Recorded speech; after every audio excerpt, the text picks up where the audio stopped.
What criteria should the nurse use to determine normal sinus rhythm, है ना, जो normal sinus rhythm है उसके क्या क्राइटेरिया होते हैं? The RR intervals are relatively consistent, है ना, आरआर इंटरवल रिलेटिवली कंसिस्टेंट होगा।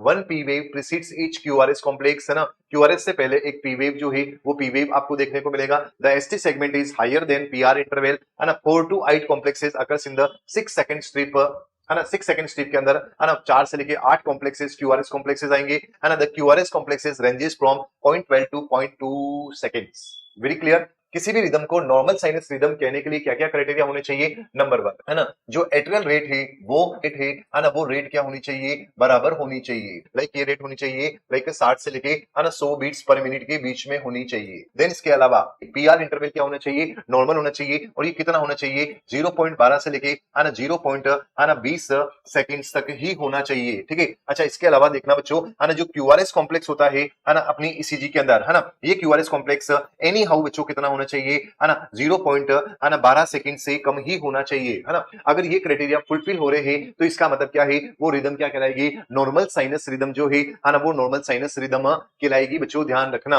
वेरी क्लियर, है ना। ये बच्चों ईसीजी की पी वेव है, ये क्यू है, आर है, ये एस है और ये टी वेव है ना। एट्रिया की रेट और वेंट्रिकल की रेट क्या होनी चाहिए? इक्वल होनी चाहिए। दूसरा, रेट कितनी होनी चाहिए? 60 से लेके 100 के बीच में ही होनी चाहिए। और जो पीआर इंटरवल है, इस पी वेव की शुरुआत से लेके, है ना, जो आर वेव की शुरुआत हो रही है, इन दोनों के बीच में जो ये इंटरवल है वो इंटरवल कितना होना चाहिए? दैट इज द 0.12 से 0.20 सेकंड्स तक ही होना चाहिए। और इसके अलावा बच्चों जो क्यूआरएस कॉम्प्लेक्स है ना, ये क्यूआरएस जो कॉम्प्लेक्स आपको दिख रहा है ना, इस क्यूआरएस कॉम्प्लेक्स का ड्यूरेशन एनी हाउ कितना होना चाहिए? दैट इज द, है ना, 0.12 सेकंड से कम ही होना चाहिए। ठीक है। चलो देखो बच्चों, RR interval are relatively consistent, बिल्कुल ये आर और आगे वाला आर बिल्कुल कंसिस्टेंट होना चाहिए। सही चीज है बिल्कुल, है ना। One P wave precedes each QRS complex, है ना, हर क्यूआरएस से पहले एक पी वेव आनी चाहिए, बिल्कुल आनी चाहिए बच्चों, ध्यान रखना। ठीक है। चलो ये भी क्या है? एकदम राइट स्टेटमेंट है। तीसरा स्टेटमेंट देखो, ST segment is higher than PR interval, है ना। एसटी सेगमेंट कौन सा है? ये वाला एसटी सेगमेंट है। एसटी सेगमेंट जो है वो हमेशा ऊपर नहीं होता है, ये क्या होता है? बिल्कुल बीचों बीच होता है, आइसो इलेक्ट्रिक होता है, आइसो इलेक्ट्रिक होता है। ST segment is always always iso electric होता है। और इसने क्या लिखा? हायर लिखा, सो इट इज रॉन्ग। आगे देखो,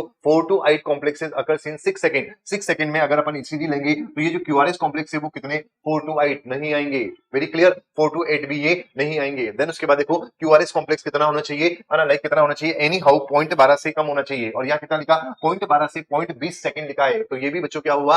गलत ऑप्शन हुआ है। तो राइट ऑप्शन कौन सा हुआ है? 1 नंबर और 2 ही गए, है ना। तो राइट ऑप्शन गया है अपना ऑप्शन नंबर सी।